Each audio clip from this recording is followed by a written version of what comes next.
Coming up on this episode of DL Weekly, some tickets are still available for D23. The resort is celebrating Earth Month at the Disneyland Hotel. Winnie the Pooh is turning 100. New magic shots have come to the resort. Disneyland stepped in with bus service. Some amazing Star Wars novelties are coming. We talk to Imagineer Kevin Rafferty and more. DL Weekly starts now. Oh boy, it sure is great to see you, Weekly Tears. Come on, Goofy. Gores.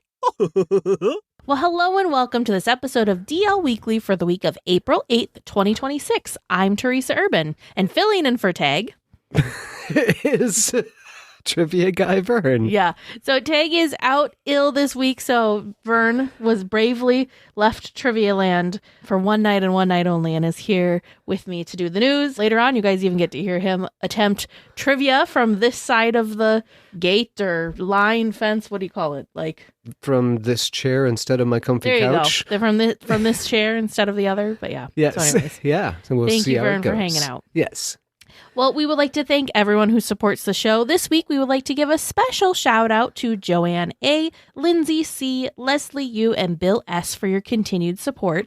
If you would like to help support the show and get ad-free versions of each episode, access to our supporter-only chat, and a bunch of other fun perks, head on over to dlweekly.net/support and become an official weekly tier. And now, let's get to the news. Dateline DL Weekly.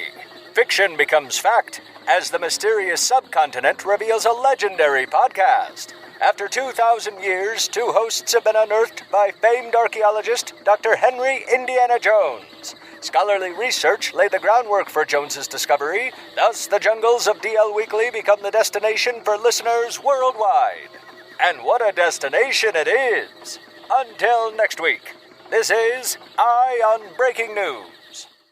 Well, last Thursday, tickets went on sale for D23, the Ultimate Disney Fan Event. Tickets went briskly, but as of this writing, there are still some ticket options remaining. The 3-day D23 Ultimate Preferred Fan Pass, which comes with floor seating, plus the special pin RSP, the Friday D23 Fan Pass, the Sunday D23 Fan Pass, and the Friday, Saturday, and Sunday afternoon only D23 Fan Passes. So all of those daily fan passes that are available are just to get you into the convention only. If you want access to the Honda Center, you do have the Ultimate Preferred Fan Pass, which gets you access to floor seating, but they're hefty. I want to say they're around like $2,000 per seat. So you got to like really want to go to pay those prices. I can talk real quick about my experience. So I will be going to the D23 Ultimate Fan Event this year, and I'm very excited about that.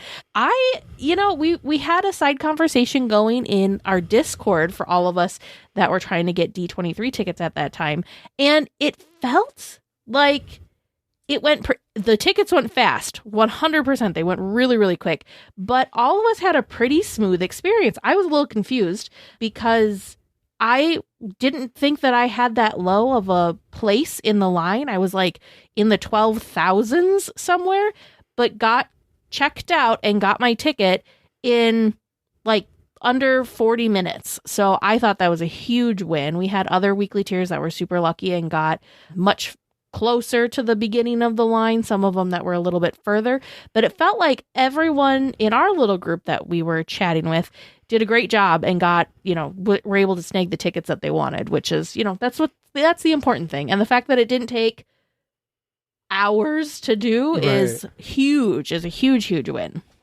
I know you've never had the wonderful experience that is trying to purchase some of these specialty tickets, especially the D23 tickets, but it's kind of like, I don't know. Think of like some crazy concert or something. I bought the tickets for a Disney Marathon. Yeah, that's true. And I mean, you that had was to register for a Disney Marathon. Yep. So I was sitting on the computer, hitting refresh for the minutes leading up to when they went on sale, and I watched as the half marathon sold out in minutes. Yeah.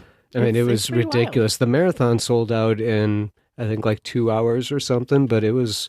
I mean, it went from 0 to full for the half marathon in literally minutes. Anybody that slept on it didn't get in. So, yeah, I have had the experience and seen how quickly these things can go out. And, yeah, anybody that has been looking forward to doing this, good luck.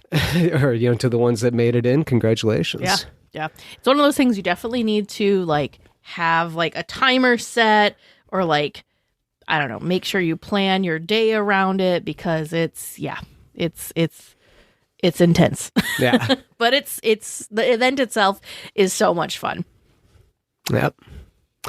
Well, April is Earth Month, and the Disneyland Resort is celebrating every Thursday in April at 10:30 a.m.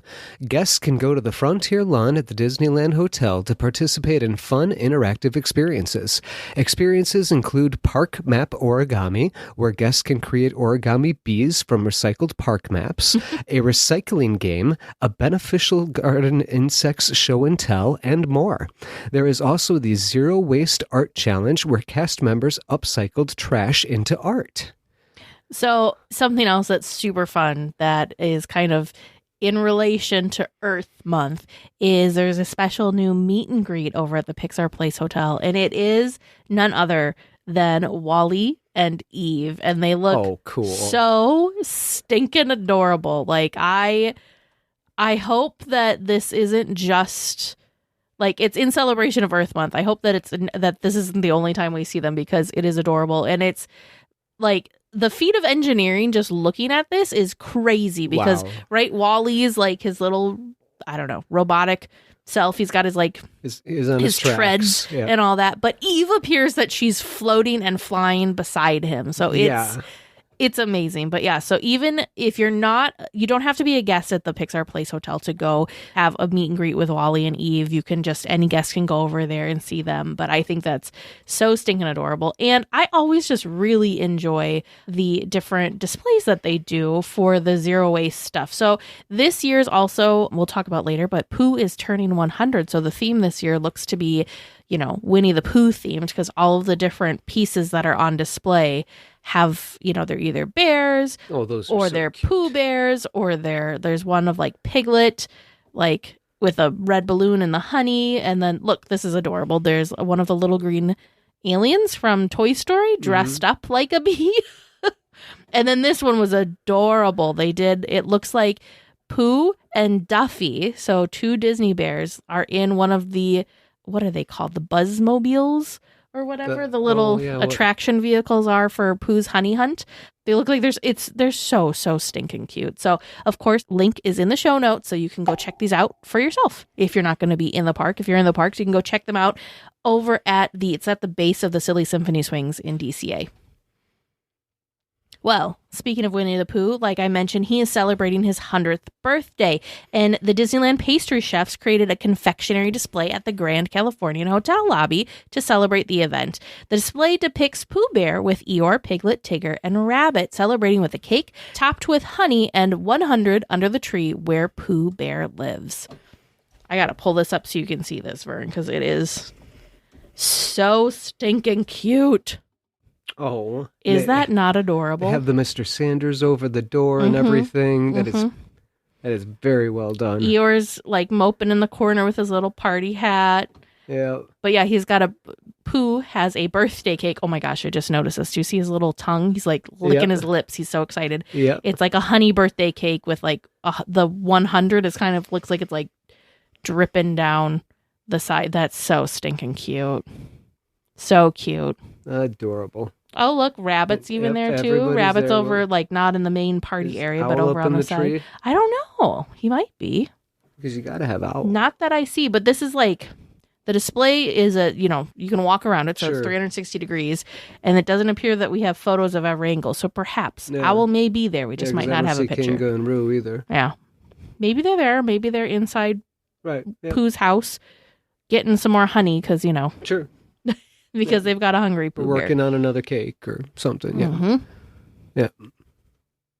Oh, well, no, because it does say in the description, though, that the display only depicts the others. It doesn't say anything about Kangaroo or Owl, so...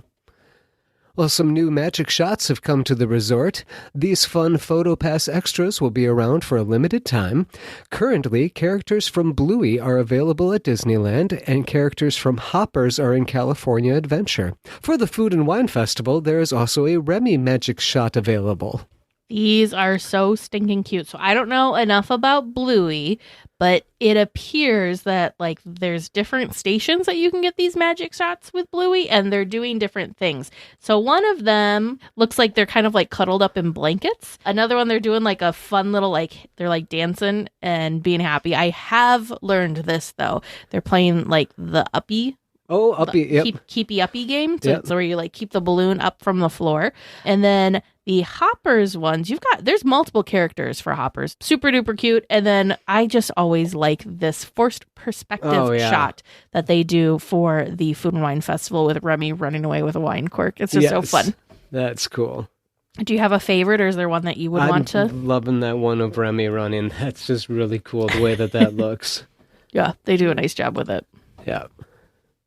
Well, with the art bus stopping operation on March 31st, Disney needed to do something to move guests from the Toy Story parking area to the resort.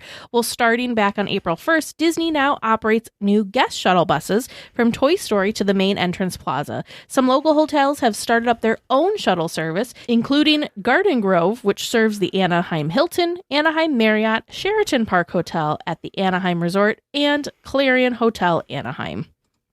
I think this is really great. From what I've seen reports-wise, it's if you didn't know that it's a different bus service providing transportation to and from Toy Story, you wouldn't know that it was a different thing providing transportation to and from Toy Story parking lot. So that's great. So it's been very, very smooth. And I think it's really neat that the area kind of has been coming together and kind of creating their own shuttles to help make up for it. Because, you know, poor Art wasn't able to make it work for them, but I do think there's still a need, and the resort area just can't handle that type of influx that would be from like ride share type things, because the little drop off areas were not built for the volume of those that we have today. So I think this is really wonderful. Yeah. Well, springtime leading up to May 4th is a time for Star Wars fans to celebrate the franchise. Coming soon to Disneyland are some new Star Wars novelties. These include a salvaged protocol droid bucket, which features light-up eyes, a bantha sipper, which has built-in sound effects, Luke Skywalker or Darth Vader lightsaber swizzle sticks, a DJ Rex mug, and Jabba's sail barge popcorn bucket with light-up elements and hidden characters. I need you to see these because they are incredible. Those are awesome. Can you describe them for the listeners? So we're looking at the salvaged protocol droid bucket. Keep in mind, C-3PO is a protocol droid. So when you're thinking the protocol droid bucket, think 3PO's head as a bucket that you could now fill with your popcorn and eat out of it all day. Could you imagine if you're like someone that does like cosplaying or stuff like that? What a cool prop this would be, because you could sling this, have this slung around you like you're, salvaging for parts or something like that. It's you're doing episode 5 and you're being Chewie in Cloud City and you're trying to put 3PO back together, you have to have his head separate from his body. Boom, you've got the piece now. It's perfect. You also have a bantha sipper, which is plastic, but it looks... It's a bantha. It is a bantha full with the saddle on the back. It is... You can just practically see the Tusken sitting on it. It's beautifully done. It's fantastic. Yeah. And then the swizzle sticks are just kind of like light up stir sticks, if you will, but they're shaped like, of course, Luke and Darth Vader's lightsabers. So you can have little mini lightsabers. But then look at this guy. The detail to the handles on those is actually really nice. Yeah, I'm sure. Knowing Disney, it's probably you can accurate. actually really look at it and go, oh yeah, I recognize whose saber that is. It's not 100%. They didn't go super detailed because it is just a swizzle stick, but it is recognizable to the fans that know what they're looking at. And then what do you think of this final one, the DJ Rex mug? That is cool. That is very cool. This one is a ceramic mug, so think more like a tiki mug style. Yeah, it's in more of the tiki style, but it's definitely recognizably Rex. It's so good. Yeah. It's so good. So of these, is there any that you would need to add to your collection? Oh, wait, there's one more. We'll get to that one. Yeah, of the ones we've seen. Of what we've looked at so far, I've got the growing tiki mug collection that's going on our shelf in the dining room, and I really should add to it with a DJ Rex mug. I like how you just I mean, since that tiki mug collection happens to be getting kind of big anyway, we really should make it big. Since I've started the collection anyways, I may as well add to it. And why not add the DJ Rex mug? Because why not? Yeah. Okay, and now look at this. This is I don't even know. Like, I'm not even I am not the biggest Star Wars person, but this is amazing. Yes. Jabba's sail barge bucket. Which episode was this in? I'm sorry. 5? I don't know if I can still be with you. I know. I'm really bad. I know what we're doing for the rest of the night. Is it episode 5? We're rewatching episode 6 is what we're redoing tonight. Dang it. I was going back and forth between 5 and 6. Wrong. Is it? I thought it was 5. It's Jedi. Oh. It's okay. I thought the Ewoks were I still love 6. You. They are. I did not think the Ewoks and the Jabba were the same episode. Okay, anyway, sorry. Turning in my Star Wars card. It's okay. We just have to rewatch everything tonight. But look at this. There's a hatch that opens, and I can spy. Hang on, let's try and zoom in a little bit here. You're going to imbigonate? Yeah. I can spy, of course, Jabba. There's also, what is this little guy? Salacious Crumb? Yes. And how do you remember his name? Don't ask questions. Just go with it. C-3PO and R2 is in there. You're the only person in the world that remembers his name, but you don't remember which episode you see. I don't know. I just love him. He's just such a goofy little thing. I love him. But yeah, very, very cool.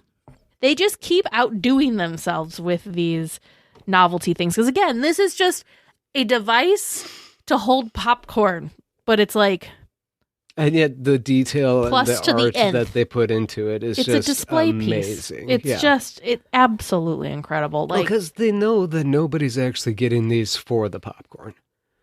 No, that's just kind of like a bonus. You get the popcorn or, in the Bantha's case, the beverage to go along with it. But they know that these are collector's pieces that people are like, well, yeah, I guess you can put some soda in it, but that's not what I got it for. I just looked and zoomed in on these. This detail is also really ridiculous. Yeah. So it's still the strap. Just looking at the protocol droid head. Well, all of them have this. So there's a strap, the carrying strap for it, but they look like they're leather. It doesn't have some sort of print on it. So the protocol droid and the Bantha one both look like different shades of a leather strap. That is so good. Oh, so good. Maybe it is leather. Maybe. I don't think so, but maybe. What is this? Is that symbol something? Because the one on the Jabba ship is different. There's symbols that are on it that I'm sure mean something, but I don't recognize. You can't even trust me to remember what movie this is in. Might, but I don't recognize it. It's an Easter egg, for sure. For sure it's an Easter egg. This episode is brought to you by Progressive Insurance. Do you ever think about switching insurance companies to see if you could save some cash? Progressive makes it easy. Just drop in some details about yourself and see if you're eligible to save money when you bundle your home and auto policies. The process only takes minutes, and it could mean hundreds more in your pocket. Visit Progressive.com after this episode to see if you could save. Progressive Casualty Insurance Company and Affiliates. Potential savings will vary. Not available in all states. I am Groot. What do you mean you're hungry? Kraglin needs those pots for the rehydrator. We don't have time for snacks. I am Groot. Were you talking to Tag and Teresa again? How'd they even get a hold of you? I am Groot. Fine. One snack. That's it. I am Groot. No, I haven't seen any churros. You gotta talk to Vern. And stop smiling. Well, for this week in Snack Chat, we are talking about some of the delicious treats that are coming to the next big After Dark event. That's right, we're talking Pride Night. We did find out that Pride Night tickets are going on sale this week. So if that is on your calendar, be sure to check, pause the podcast right now. Go check to see if they're still on sale so you can snag yours.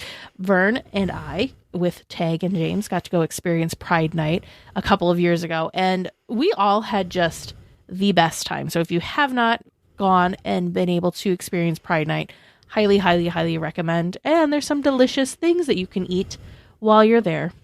You could try the colorful rainbow cereal churro with dipping sauce.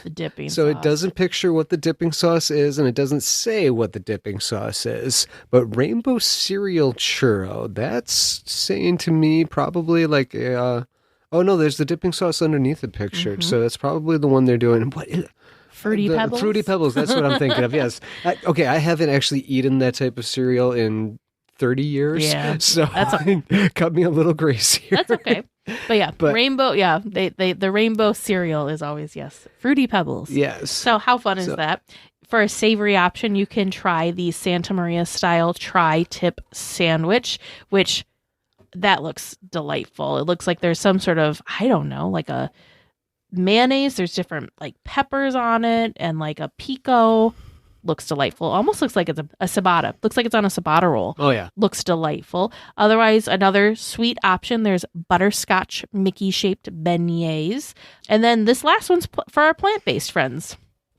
Always appreciate a plant-based one. It is a jackfruit and mushroom-loaded fries. What do you think? And, well, I know that you can't do the mushrooms, Nope. but I can. and have you had jackfruit?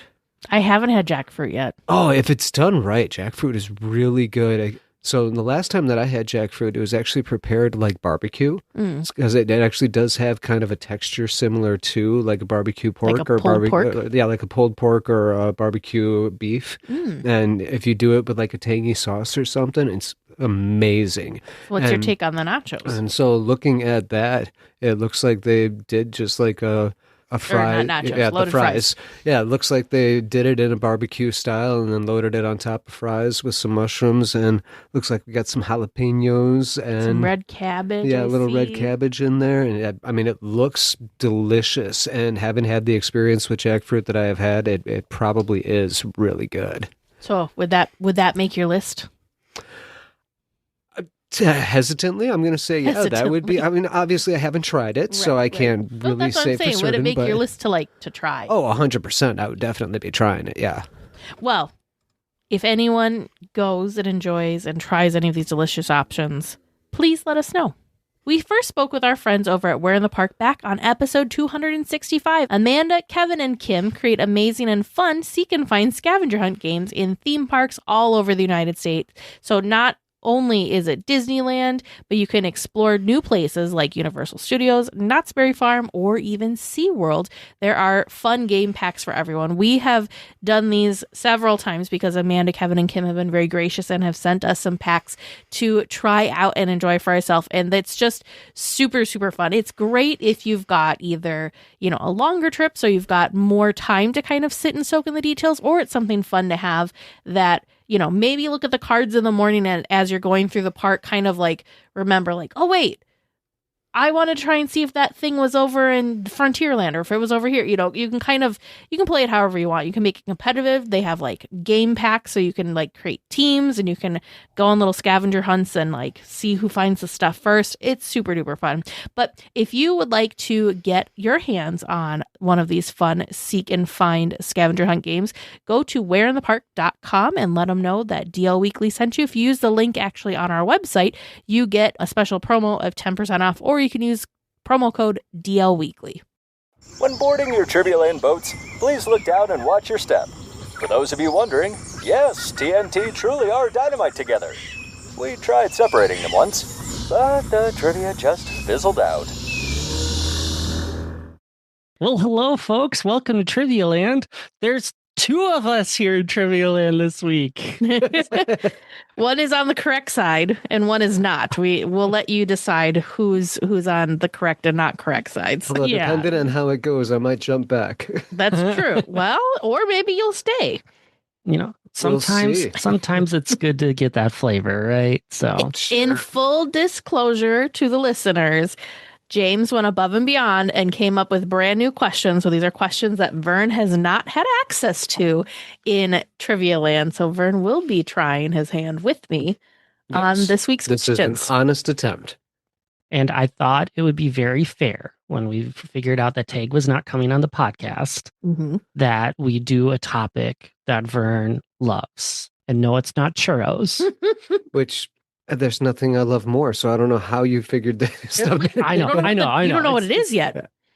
I figured Vern's favorite thing to do in the park is watch street entertainment. So today is all about the Disneyland band. Oh, Nice. This is gonna be All tough. right. I don't know how much Me. history of or anything that I know, but I do enjoy watching them, so let's see how it goes. Right. And we'll do some history, but we'll do some other things that I think you'll be able to come through for. All right. So my first question for you is, when did the Disneyland band debut at the parks? The Disneyland band? I'm gonna say Current inception or just as As a Disneyland? concept. As a concept. Yep. Opening day. yeah, I'm gonna go with 1955 because it was just a what year? You're gonna go all the way to opening day? I mean, if we're just going by year, yeah, I'll just go 55. Okay. But I'm fairly certain there was a band on opening day. All right. Locking in. Opening day confidence from Vern. At least opening year. I said fairly confidence certain. from Teresa. Yeah. Yeah. We embrace it. Question number 2. When hired, how long was the Disneyland band's contract for? How long were we expecting them to be there for the first time that they were there? Oh, poor Disneyland band was given an end date before they even began. Yep. Okay, I'm 5 years. I have no idea. 5 years. Excellent. No, I think I read this. I think it was like a month. A month? I have a tickle in my head that I actually read this once, and it was like If it was strictly a trial thing. It was like, hey, we'll see if you last. If nobody likes you, you're getting the boot. if I've learned anything from Trivia Land, you trust that gut, Vern. Uh-huh. Oh yeah, I've listened to you two talk yourselves out of answers so many times that if the tickle in my brain is there, I'm just gonna go with it. And yeah, that's what's in my head. All Go with the tickle. Yep, the Disneyland tickle. It's always a good idea. Yeah. the Disneyland tickle. All right. My third question for you is, in what year did the band reach its 50,000th performance? Holy buckets.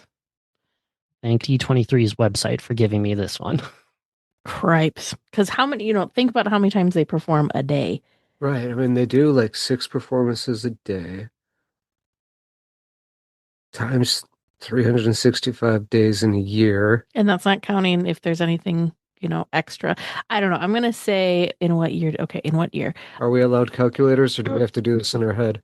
You can totally grab a calculator. I'm guessing and say 1975. I'm probably wrong, but that's okay. 20 years to get there. It feels like a solid guess. So to my high school algebra teacher that told me I wouldn't always have a calculator in my pocket, I'm just going to say, look at me now. So I'm estimating 2,200 performances a year, give or take. So, and we're looking for what, 50,000? 50,000. Yep. Divided by 2,200, 22 years. I'm going to go 1977. Hey, that was, for someone that didn't math. Teresa, your guess was pretty good. Yeah. If Vern has got his numbers right. Compared to Vern's math, that wasn't as far off. All right. That's enough history about the band. Now, if I was to go to the park today, where could I have seen the Disneyland band play? Well, you could have seen them on Main Street. Yep. You could have seen them in front of the castle. Mm-hmm. You could have, I think they still do a little performance over in Tomorrowland. Yes. You could have seen them at the flag retreat ceremony. Yeah. And if there's a cavalcade, which there should be the 70th cavalcade, are they in the cavalcade? Yes. Or do they go before the cavalcade? They lead it, or they tail it. Front half of the park. You can see them in the front half of the park. But I've also seen them in Frontierland. Oh, you're right. They do sometimes do performances in front of the Golden Horseshoe. When you leave me alone, I literally follow them around the park. So yes, I have seen them in front of. Do they go to like the Small World Mall area? I feel like I've seen them possibly there too. I've seen them coming from there before they start working their way down Main Street. So I'm going to say yes. Okay. You could find them in Tomorrowland. Well, Tomorrowland, yeah, but yeah, or not. Sorry, Small World. I think that's plenty. It's a good list of 7-ish locations out of that one. Yeah. I like it. I have a bonus question for you as well about the band. In a Blue and range. white. I did think about asking about their uniforms, but I knew that was going to be way too easy for you. This might still be easy enough for you. In a range, about how many members perform inside the band when they come out? And can you tell me the primary instruments that you expect to hear? Oh, okay. So brass is what you primarily expect to hear. I'm looking for specifics inside. Oh, okay. So there's like The trumpets. woodwind too. There's but There's like saxophone. there's just a couple. There's an oboe trumpets. and a piccolo. That's the same person. Trumpets. The oboe and the piccolo. No, You're gonna kick you back over to the other side of Trivia Land. You're messing He's doing up great. I got a train mole on of the thought. inside right now. I love it. Okay. Trumpets, like I've been trying to start. Trumpets. There's, what do you call those? Trombones. There's tubas. There's, saxophones. There's like one or two flutes. Mm-hmm. There's the clarinetist. There's a clarinet. Flautist. Yep, that's a flute. The flute player is a flautist. Yeah. And then there's percussion. So you've got like There's bass. like the snare drums, the bass, and the quads. I don't think there's any like just cymbal players, are there? There's cymbal. Okay. Mm-hmm. Cripes, I haven't been writing this down. I got you. And as far as how many members, there's not many. It's like between 15. I'm going to say 18. I was going to say like 2022. Well, which one? 21? You want to split the difference? Sure. Yeah. Okay. I'll be a What did I difference say? splitter. Did I say 15 or did I say 18? Does that include I said 18 from you. the Marshall? That's a James question. I don't think they typically have one. Usually it's one of the... Oh, no, it's always the lead trumpet. You're right. Yeah, or sometimes another. So then I'm going to that, stick to 20. 20? Okay. All right. We've got it. We've got our answers. We've explored the Disneyland band. And we'll talk more about them and find out how much Vern really knows about one of his favorite things and how much Teresa pays attention to, of course. Well, we got a great discussion topic tonight, so come back. Well, this week for our discussion topic, we are welcoming back someone who was on our show a few months ago with another guest of ours, but this time it's just him. And so please welcome the former retired creative executive Imagineer and author Kevin Rafferty back to the show. Hello, Kevin. Hello, and thank you for having me. It's always fun to be on your show, and I enjoyed it last time, and it's an honor to be asked to be on it, so thank you. Well, thank you. It's an honor to feel like it's an honor for you. So just to remind some folks, because I think you answered these questions maybe the first time, but we'll just in case, let's just go through our normal questions, which is tell us your Disney story. Like, how did you get involved in Disney? You can be as detailed as you want with this. Just kind of give us like a Cliff Notes version for people who may not be familiar with your Disney story. Well, it's funny. I'm an old man now in the grand scheme of things, and my Disney story began probably when I was 2 years old.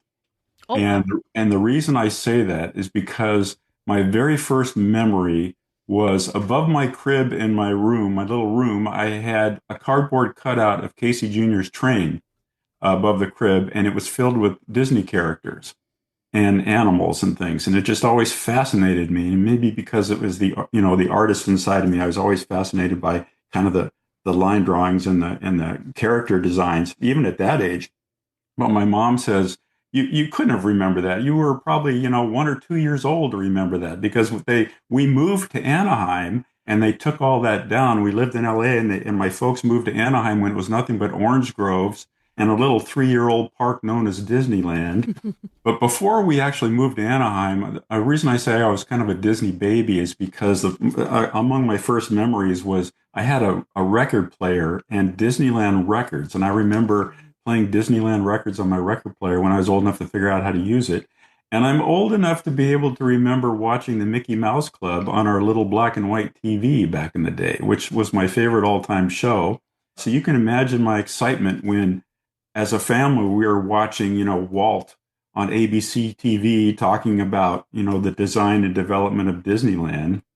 And, being a Disney kid and loving all the Disney records and books, and all the Disneyland books and the Disney books. I'm not sure if they were Disneyland books at the time. Maybe they were out of the promotional things. And, we used to go to the drive-in theater, and my mom would make, popcorn. We'd go to the drive-in theater and go to the Disney movies. And so it was all Disney all the time. So when they said we were moving to Anaheim, my head exploded, even as a little kid, because our house was just a couple of miles down Ball Road from Disneyland. Oh, wow. And so I grew up in the summertime when I was a little kid, listening to the Disneyland fireworks in the summertime, going to bed, listening to the fireworks because they weren't far away from home.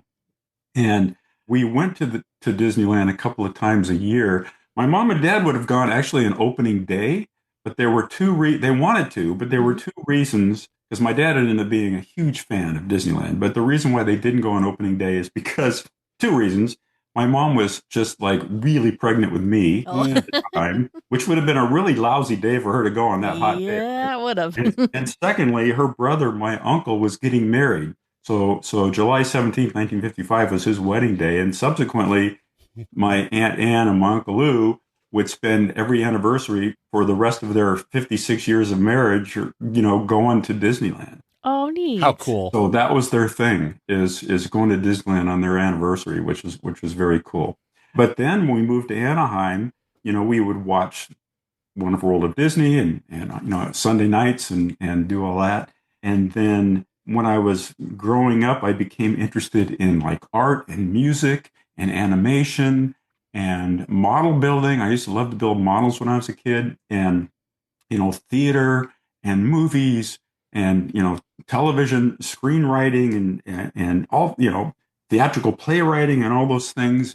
But I always kind of skewed it toward the excellence that was the Disney product. And what that parlayed into was my desire someday to become a Disney animator. That was my dream, because I just so loved the art. And I mean, the opening sequence of Pinocchio is just astounding. It's just breathtaking. And then, to find out later, I would be working with some of the animators that actually, like Claude Coates, that actually did that art for that movie that I loved when I was a kid. That's pretty crazy. Mm-hmm. So my love for Disney kind of continued there. And then my dad worked for the gas company when I was growing up. And once a year, they had gas company night at Disneyland. And I'm not sure what year that started. But as I mentioned earlier, he was a huge fan of Disneyland, almost embarrassingly so. In 1959, when they opened up the Matterhorn, I remember standing in the queue with him, and he was yodeling and just, he was so excited. And then when they opened the Carousel of Progress there, nobody sang "There's a Great Big Beautiful Tomorrow" louder than my dad. And the reason why I brought up that he worked for the gas company is because when they had gas company night in Orange County, where I was living I still am, when I was living in those days, the new housing tracts that were going in, they were sadly bulldozing down all kinds of orange groves and strawberry fields and all that, and building homes. One of the selling points of these new homes was that they were gold medallion homes, which meant they were all electric. Mm. People from the gas company didn't like that because that was their competition, because, the gas company wanted to sell gas appliances and gas ranges and stuff like that. So even though one of my dad's favorite shows was the Carousel of Progress, which was kind of cool because in later years I got to rewrite that in Walt Disney World, one of his favorite shows. But I remember that one scene where Father, the character in the Carousel, the dog barks, and Father says, "Quiet, sport. He may be a good customer of General Electric." And everybody in the audience would boo every year because the gas company didn't like General Electric because they were stealing their business. It was hilarious. But we spent as much time as we could at Disneyland. I remember my dad loved it so much. In 1961, he bought a Disneyland souvenir map. He had a bunch of them, but he put one in a frame and hung it in his garage above his workbench because he spent a lot of time in there. And again, all these connections. Years later, I would end up working with Sam McKim, who was the artist who created the Disneyland map that my dad had hanging in our garage in Anaheim when I was a kid. So there's all these. That's incredible. My whole life was filled with Disney connections in one way or another. But then, my Disney story got even greater, I guess you could say, in that when I aspired to be a Disney animator at the Disney Studios, I thought, well, I love Disneyland so much, and it's just down the street, and I'm going to get my foot in the door of the company and get a job at Disneyland. And I was an art major at the time in college, early in college, and I thought, well, I'm an art major. Surely Disneyland will hire me as an artist. Well, I had an interview, and I was not hired as an artist. I was hired as a DMO. And kind of the funny story there is I didn't know what a DMO was. I was actually hired to start in the bakery behind the Plaza Inn on Main Street at Disneyland. And I was told to report there at 4 a.m. And when I reported there at 4 a.m, apparently there was a mistake and I wasn't on the roster for that day. I was not going to be a new baker. And the baker took me down the hall to the supervisor's office and said I was supposed to be a DMO, come back at 10 a.m. And I didn't have the courage to ask him what a DMO was. But from 4 a.m. to 10 a.m., I had a lot of time to think about what that might have been. And I thought, maybe it's Disneyland's Mickey organizer. Maybe it's Disneyland monorail operator. Maybe it's Disneyland manager of operations. And I just had these giant delusions of what this new job could possibly be. Finally, at 10 o'clock, the supervisor came in and said, "Oh yeah, I have your name here. This is your first day, and welcome aboard and all that." And I said, "What is a DMO?" And he said, "Dish machine operator." So even though I had these great aspirations, I wanted to go to Disneyland and work in the art department, and my kind of grand dreams were crushed. But you know what? It was a great experience because when I was working in the dish room, many things happened. I mean, I really got to know and love the park. And at part of the closing is for a dish machine operator is we used to go out to the patio on Plaza Inn and set up all the chairs on the tables at park closing so that maintenance could steam clean the streets and do all that kind of stuff. And I always remember going out there. My cue to go out there was when the voice of Disneyland, Jack Wagner, would say, "Ladies and gentlemen, thank you for enjoying your day at Disneyland today. It's come to the end of its normal operating day. We hope you enjoy yourself and, good, drive safely on the way home. Good night." And then all the tired and happy crowds of people would be exiting down Main Street, right where the patio was.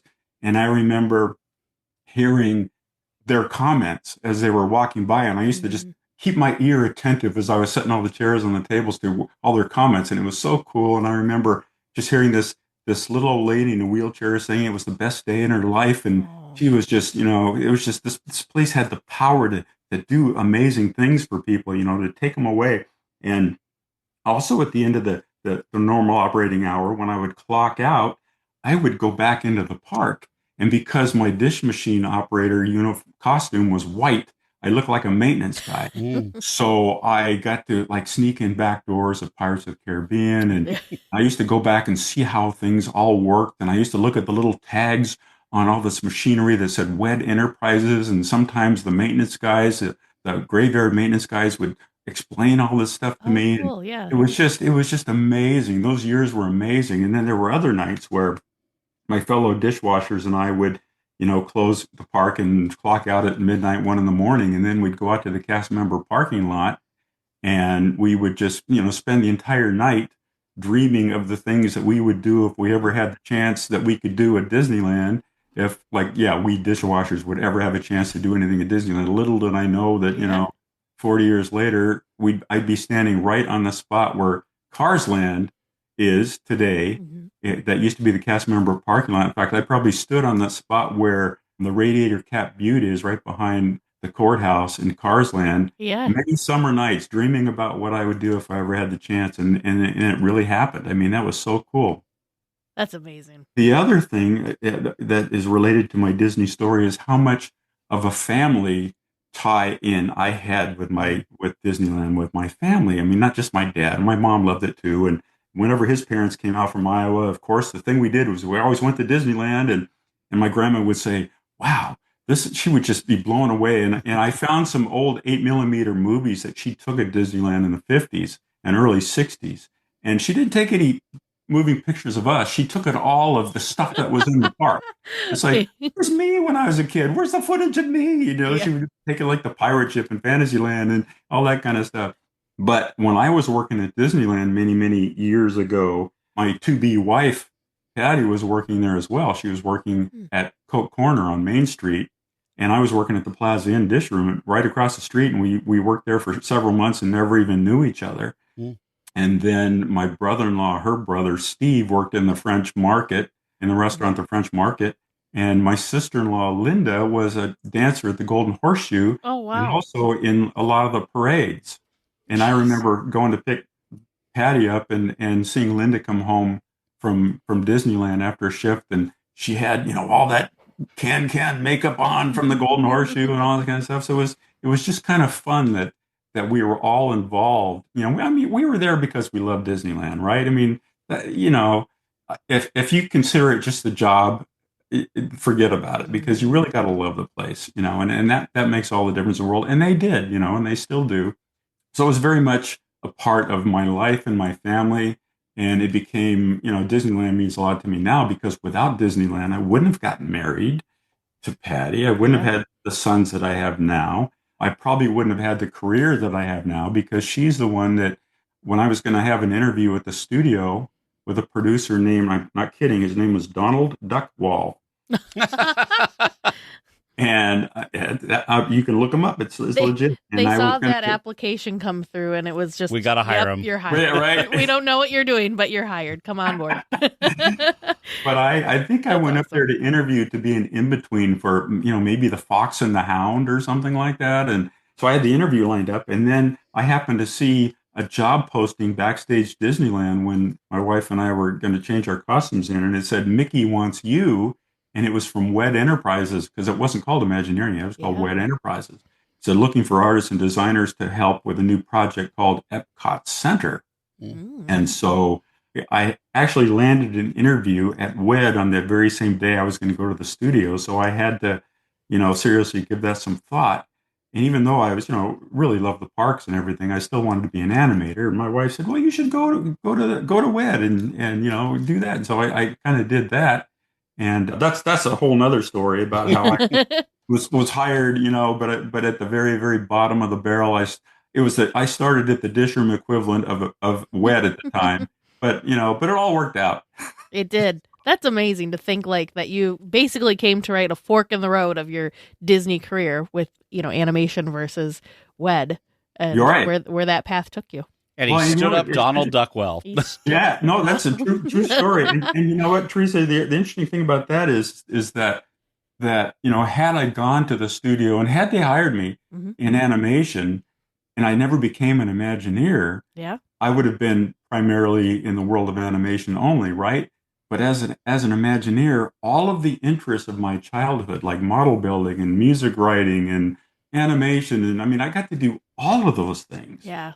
I got to do it all. I mean, how many people got to do that or can say that? I mean, it's just like, you know, I'm so fortunate to have had that opportunity to do that. And then to realize later that all of my formative years, just living down the street from Disneyland, would be so instrumental in my future career with helping to create, you know, attractions for Disney parks around the world. And by the way, I've never lived farther away than 10 miles from Disneyland in my whole life. Wow. Except for my first 2 years in LA when we moved down. I mean, I'm still down the street from Disneyland right now. You still falling asleep to the sounds of the fireworks? I can still hear. Yeah, but now they're every night. Yeah. When I was a kid, they were only in the summertime. Yeah. Much more often. That's incredible. And that's just like the tip of the iceberg for your Disney story, which I know we're going to get into more details and more stories later on. But before we do, so since you're so close to Disneyland, it's probably, you know, it's basically an extension of your backyard. But when you go visit the park, like on your first day or, you know, just any day that you go, which way do you like to go? Is there kind of a way that you like to navigate through the park? So do you like to either go, you know, left towards Adventureland, forward to Fantasyland? Some people like to linger on Main Street for a little bit. And then the other question too is we've found out that some people are very dedicated to which tunnel they go through to get under the train station. Well, you know, it's interesting because the answer to that would have been different over the years. Oh, yeah. Had it been in the 70s, I would say I would go under the right tunnel, because when my wife got a transfer from Coke Corner into the parking lot, and she drove the parking lot tram and parked cars in the parking lot. And then part of Main Street operations was she worked in the Great Moments with Mr. Lincoln, the Walt Disney Story exhibit. So she got to wear that gold dress and stand out front and stuff. So in the old days, I would have gone to the right tunnel and went by and said hello to her, unless she was with me, of course. But today, the answer to your question, and the reason why it's different today, I'll explain why, is a few years ago, my old dear close friend and boss, Marty Sklar, who used to run Imagineering for many, many, many years, and I got to work on his window that's up in the building there on Main Street, the City Hall. He's got a window up in the upper left-hand portion. And Marty always did so much for me and with me. And, his wife called when he passed away, and she asked me to deliver one of the eulogies at his funeral. That's how close Marty and I were. We're very close. Yeah. So I always go into the left tunnel, Teresa, the left tunnel, and I go right under Marty's window, and I give a little salute to Marty, and then I proceed down Main Street, walk by my old stomping grounds at the Plaza Inn, but I head straight through Sleeping Beauty Castle into Fantasyland. And at Mr. Toad's Wild Ride, I turn right. I turn left at Alice in Wonderland, and I head on into Mickey's Toontown and go straight to Mickey Minnie's Runaway Railway. So that's pretty much how I do it now. And Mickey Minnie's Runaway Railway was the last kind of major attraction that I helped bring to the parks before I retired. It was kind of my icing on the cake. So that's kind of how I start my day at Disneyland. And of course, I go and I look at with a real critical eye and make sure everything's working and all the lighting's working and the sound cues are working and all that kind of stuff. So. Yeah, because he would know. The rest of us would be like, "Is it normally like that?" Yeah, I know that feeling to an extent, though, Kevin, because as a very young person, one of the first jobs I had, I worked at a movie theater, and for a while, I was trained to operate the projector. This is when we had actual film, and every time, once you know how everything's supposed to be, if you go somewhere and it's not right, you notice it. It's in your body to notice these things. So I can't even imagine the attractions you've worked on and experiences you've worked on over the years. You don't really get to enjoy it because you're always looking and you're seeing stuff and you're like, well, that's not right. Or, oh, that's should be like this, or, different things. So but it's just what you do. I mean, when you're putting these things together, I call it from the spark to the park. When you're developing the idea and you have in your head exactly what it needs to be before it even breaks ground, and then you get to the field and you're installing it and just installing the audio and the sets and everything, and you just know it so well.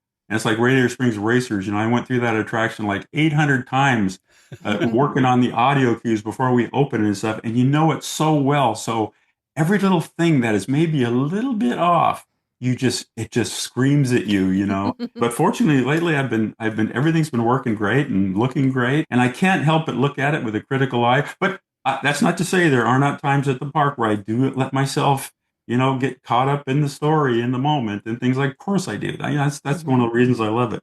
But also as kind of the showman in me, as the Imagineer in me, I want to provide the most perfect show that can possibly be. That's another thing is people don't really consider is when you're designing a new attraction for a Disney park, how much goes into that? Because you think about it, it's not just like a theatrical production in New York or something.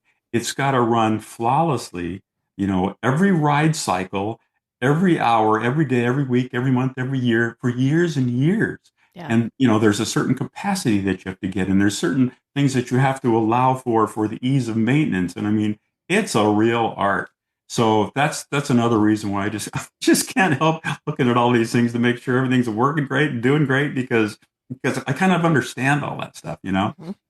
Yeah. It's really mind blowing to think of, because as you were just saying that, I was just sitting here thinking, I'm like, well, gosh, yeah, how many Mickey Minnie's Runaway Railway? You just think you're like, how many different trains are cycling through there every day? You know the one that you're on and the ones that you see while you're waiting in the queue, but then kind of multiply that out, and you're just like, Holy cats. Like, that's a lot. It's mind-boggling. And Yeah. like I said, at Radiator Springs Racers, I think there's for days and days, 18 cars inside the attraction in different scenes, all at the same time, doing different things, different rates of speed, stopping, starting. I mean, it's sophisticated. It's mind-blowing sophisticated, all of that, But when you're in the experience, and of course, you're kind of living that story, you don't think anything about it. Right. But the next guy behind you is coming in 10.8 seconds later, right, all day long, right? Not 11, 10.8. 10.8. In fact, it was funny when I was pitching to the guys at Maple, the guys that actually had to build Mater that goes backwards every 10.8 seconds. And I was pitching the show to them, and they were hearing it for the first time. And I had a whole conference room full of these guys and women, and I said, well, Mater has to go backwards and talk, traveling backwards every 10.8 seconds. He resets. And you could hear all the jaws just hitting the floor, But you're like, how fast is this got to happen? Yeah. Right? They figured it out. Yeah, that's incredible. That's great. I mean, Imagineers are great at that, right? Like, I was just talking so I teach at the local tech college here, and we were just talking about this, how people they work in organizations like Imagineering, or they work for like tech companies or like space companies. And there's these people that like push them to do stuff, and they're like, well, that's impossible. It's like, well, try it. And then like you end up doing the impossible, which is super, super cool. All right. Well, we'll get into all of that. Last question, then we can get into the fun stuff. Okay. Which I think we already know the answer to. I was going to say fun stuff. We've already had lots of fun stuff. What is your favorite attraction? Even though this is a Disneyland podcast, this can be any attraction from any Disney park. Well, I really had the honor and privilege of working on a lot of attractions in the parks over the years. I mean, when I started in the 70s, there were two Disney parks in the world. There was Disneyland and the Magic Kingdom in Florida. And, in the time that I was there, 42 years, so much happened. So many new parks were built and cruise ships and all kinds of so many new attractions and so many new things. All that said, I still have to say that my all-time favorite attraction is probably one of the smallest attractions, and that's Peter Pan's Flight. Oh. And there's many reasons why that's my favorite. Still to this day is my favorite attraction, because that's the one that just most blew me away when I was a kid. I remember, I think it was in 1958, seeing that for the first time, and Peter Pan saying, come on, everybody, here we go. And then the music, and then you go through the room and then out the window and you're flying over London. I mean, when you're a 4 or 5 year old kid, that's just the most amazing thing ever. And so that was the first real Disney park experience that brought me somewhere that made me believe I was really doing it, and looking down at the traffic in the city of London and stuff. I mean, and then as I got older, and especially when I became an Imagineer, I just marveled and had so much admiration and appreciation for my forefathers and foremothers of Imagineering, the men and women that actually figured that out and designed that. Because first of all, they had no big budget and they had no space. And if you were to look at that little postage stamp size space, Peter Pan's Flight, and see the amount of show and music and spectacle they put into that teeny tiny little thing, I mean, that's showmanship at its best. Yeah. Plus, I love the songs from Peter Pan.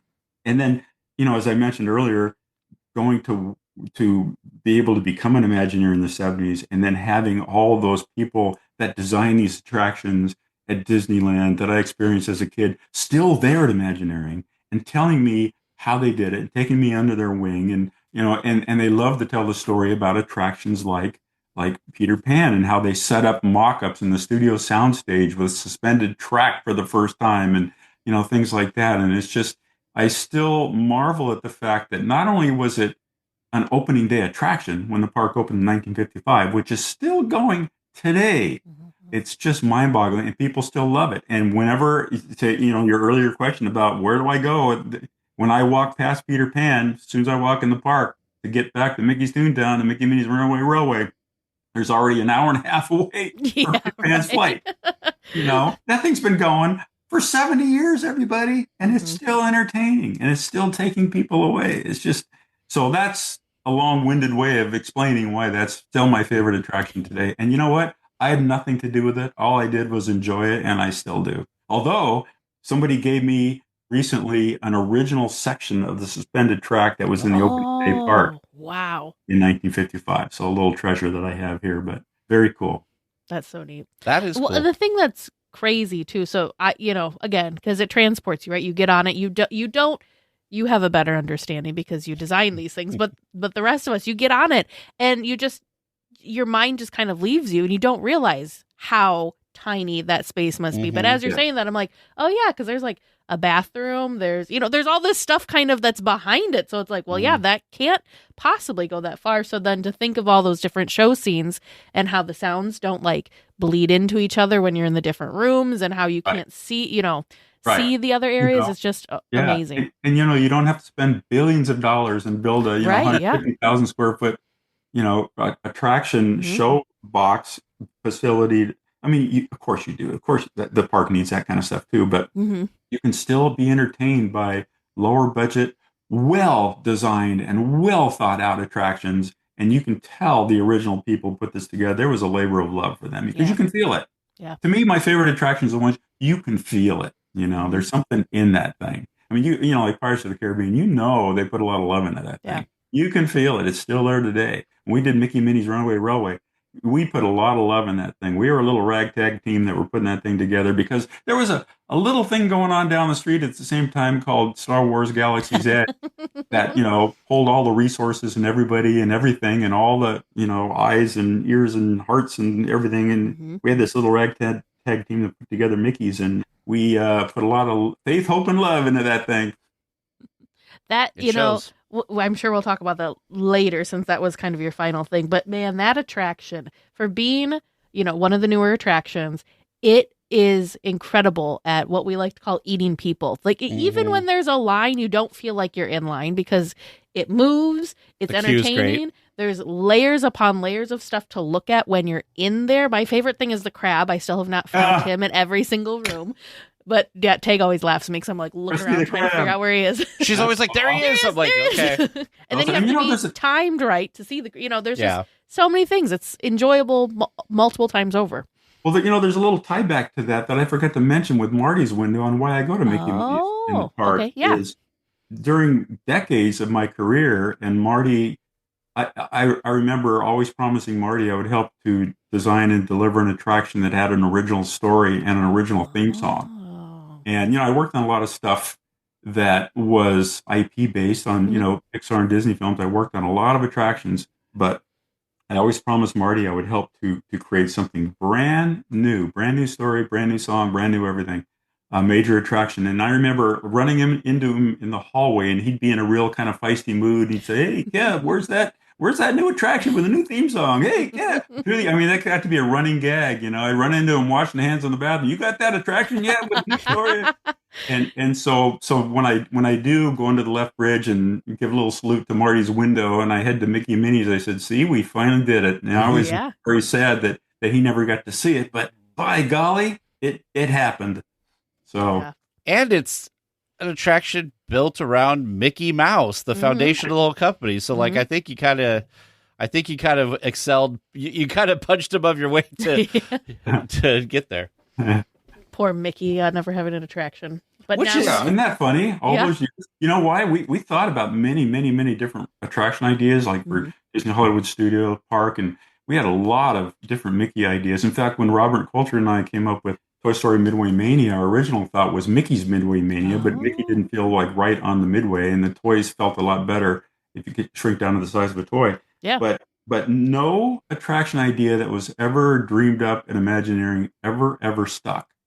And for some reason, this one did, and I think it was because I was a big fan. I am still a big fan of the Mickey shorts, and they're hilarious, and the cadence, and the comedy, and the music, and just everything about them. There's just so much fun, and there's a certain design that's captured in the shorts, and we wanted you to actually go inside of one of those shorts, and that was kind of the inspiration that that Mickey attraction finally stuck, but it almost didn't. They almost pulled the plug on it, which is another story. And I don't know if you're going to get there later, but that's a whole nother story. But I'm glad it did. I will say, you were talking about the shorts. I have a very good story about the shorts. You were there for this. So a few years ago, we had our first exchange student, and he was from Poland, and like it's a whole thing. He showed up. He was here in Wisconsin for a day. Then he flew out to California because Teresa and I were in California for the D23 Expo that year in 2019. And so he came and did the expo with us, and then we went to Disneyland for the week. And we were in Mickey's Movie Barn, and they were playing the Mickey Mouse short, and there was no dialogue. But he was just, because he didn't have to translate and all that stuff in his head, he was just having the best time. Yeah. I got a picture of him with this giant grin on his face. He's a 17-year-old boy, right? Just enthralled with this Mickey short. And so every time I see that short, I think of that moment, because you didn't need dialogue. Like the whole story could happen with no words, but you knew what was going on. Yeah. But see, that's an excellent point that you bring. I mean, that's fascinating, and that's so wonderful, and it's true. But that's another thing that you kind of have to, as an Imagineer, be very attentive to, and that is not all of your audience is going to be speaking English. So don't rely on a lot of language spoken. Rely a lot on visual storytelling. And you know that you're successful if you can not speak the language and go through the attraction and still kind of figure out what's going on story-wise. It's a big deal. It's a really big thing. I'm worried about that. And I don't know if we've never actually talked about this, actually, now that I'm mentioning this. That's one of my concerns about going to, I've never been to any of the Asia parks, but I really want to go. But I'm worried that I don't speak the language or whatever, and I know that they're in the native language, because I've been to Paris, and Paris does this weird balance of English and French. So you get half the story in English and half in French, but it kind of works. Yeah. It's funny. That reminds me, sorry, I detract for a minute, but I'm reminded of one of my favorite Marty stories, in that one of the first shows I ever worked on early in my career was the Pan Galactic Pizza Show at Tokyo Disneyland. Oh, yeah. And the little alien pizza manager named Tony Solaroni, and it's the first space franchise of his pizza from outer space, right? And it was my first introduction into trying to write for the culture and what was funny for them, and to understand that, And even though there's a lot of English and Japanese language spoken in that show, I remember doing a lot of updating to Marty as we were going along, and working with the Japanese speaking translators of the scripts. And Marty said something about, as I was taking him through it, he said something like, what happened to this one particular line? And I said, oh, well, they said that didn't resonate in their language. It wasn't funny in Japanese. And Marty looks at me and he says, what made you think it was funny in English? That's the kind of relationship we had. Marty seems like would have been an amazing gentleman to work for. Yeah, for sure. So kind of going back to Marty, you said something in your intro that I'm just fascinated about, because we all know about the windows on Main Street, but I've never heard of, how those get designed and kind of come to be. And it sounds like you had a hand in helping with Marty's window. So can you kind of talk about how you helped with the design on his window? Well, the windows happen on Main Street, and as they do in all the parks around the world at various times, they have them in Paris and they have them in Hong Kong, and and a lot of the windows that were early on Main Street at Disneyland were there before my time of helping with any of the writing or doing any of that stuff. Yeah. And I can't tell you exactly whose windows I helped to write, because there's been a few. Oh, I think I worked on Tony Baxter's. I think I worked on, I don't know, there's a few more that I worked on, but how that happens is Tom Fitzgerald, who's an executive creative director at Imagineer, he and I go back 40 years. And I was not in my office a lot because I had so many projects going on and so many times I was never, but every once in a while when I was in my office, Tom would jump in. He was lots of energy. Kev, we got a window we got to do. Oh yeah, whose window? Marty's this time. And so to answer your question, I don't know who actually authorizes that somebody's going to get a window on Main Street. But it always seemed, the latter ones seemed to be Tom Fitzgerald and me working on them somehow or another. So yeah, nobody knows this stuff, but that's kind of how the most recent ones happen. I don't know who will get the next one or what's happening or who will do it. But as in my earlier years as a show writer, you never knew what you were going to do. I mean, you would be doing a plaque for a statue in Walt Disney World and then writing an entire major script for it. I mean, it was all over the place. So, but the windows were fun. That's just so neat, because it's one of those, obviously they exist and someone had to do it, but I've never heard of anyone being a part of the window happening. So I think that's just they've just kind of been these like mystic magical things. Right. Yeah, but they come from Imagineering. The Yeah. graphics are designed by Imagineering graphic artists, and the words on the windows come from Imagineer. So that's where they come neat. from. That's really neat that it all kind of ties back into, especially like in this case with Marty's, people that knew the person got so to have well. a hand. Yeah. I think that's So I mean, cool. you can imagine how hard that was to distill all of that into just a few words. We even had a little Latin phrase. I can't remember what it is now, but I remember getting the translation into Latin on that thing. But that was a while ago, so I don't remember exactly what it says. But I remember it was fun to finally land on it and to watch the design being there. And I was actually there the day that Marty received the window on Main Street, and his old best pal Jack Lindquist was there, and they regaled us with some really fun stories of their early years. And what was so great is about its placement on City Hall is, Marty and Jack had offices there, and Marty was there on opening day, and it just kind of came full circle, and it was really really fun to be there. And the recipients of windows on Main Street always get a copy of it. They get to take home a copy of it, which is cool. So it was really fun to see him get that. That's so neat. Well, we will be back next week with more from our conversation with Kevin Rafferty. Our friends over at All Enchanting Ears have been busy. They make fun, unique ears, plus ear holders, straw toppers, lithophanes, and more. They're offering a special discount code available to all weekly tiers. Use DLWeekly 15 for 15% off your entire purchase. So head on over to allenchantingears.com and check them out. It's okay. I'll be the only weekly tier without an answer.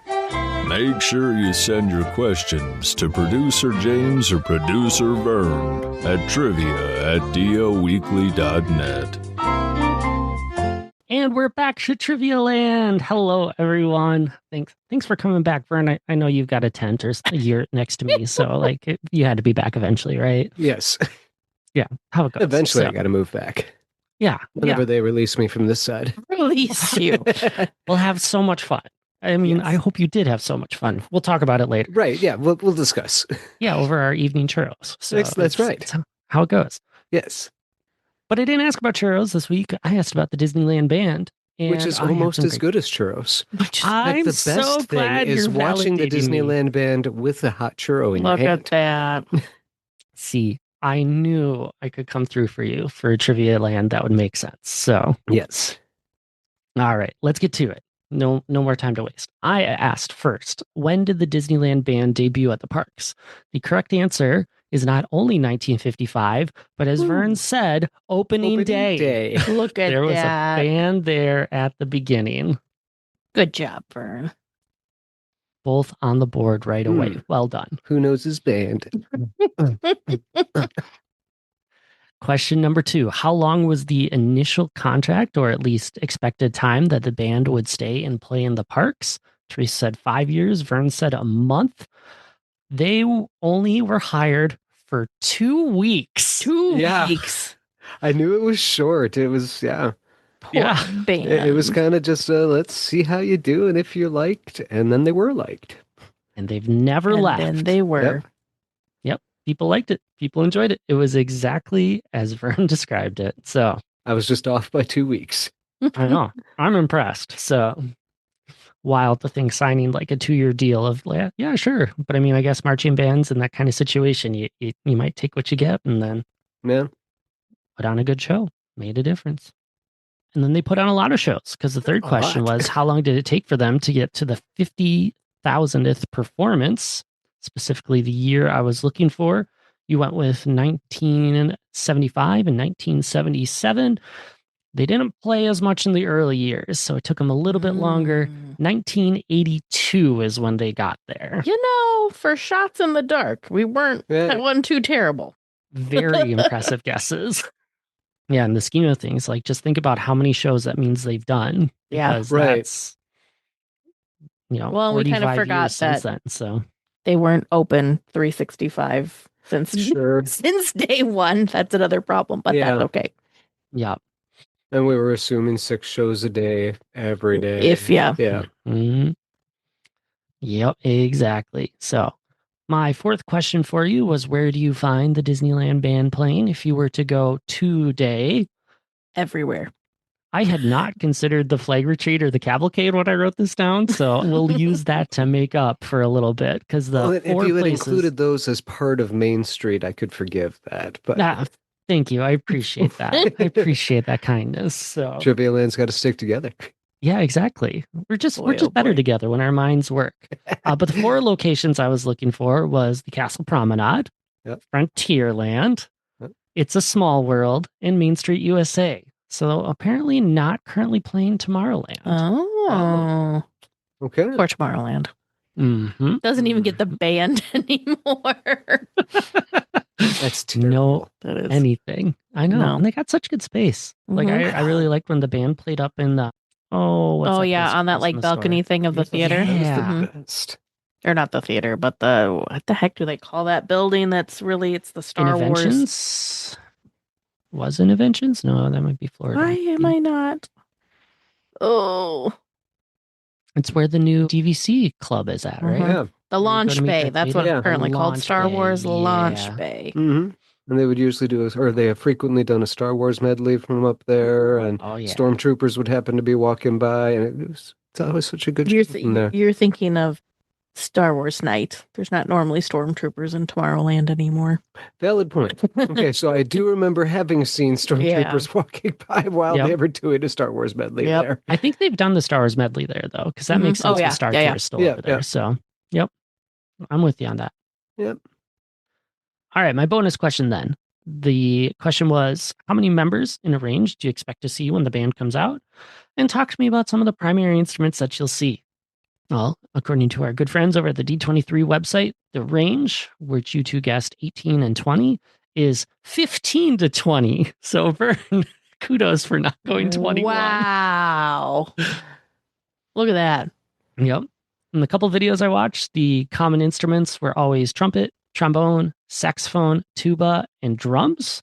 But occasionally, I know in the past from experience, we've seen clarinet and piccolo and flute and those kind of show up. Guess it depends on the day and who's playing. And probably it's very like brass and drum heavy for sure. Because there are multiples of all of them. But I think that's part of what makes the band fun. Like, you know what you're getting out of it, but you might get a slightly different sound. Yeah. And the piccolo player is always a nice addition. Yes. Especially when they do like some of the patriotic classics. Because a lot of those are just, the piccolo is the highlight of them. It makes it. Yeah. So, well, that's it. That's my wrap. You all did awesome. Well, thanks. That wasn't too bad.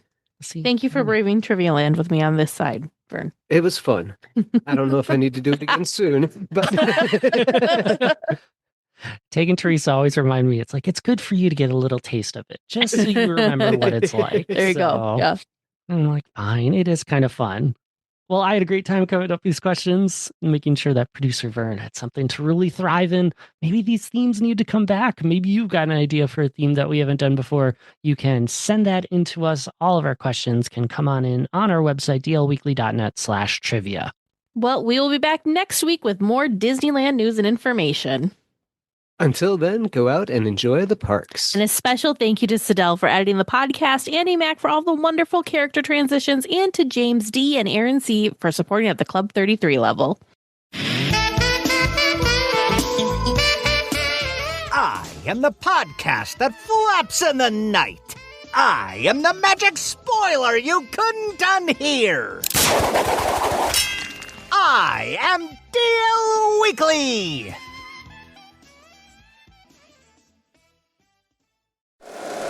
If you like the show, please take a moment to rate, review, and subscribe. It really does help the show to grow. Thank you for listening.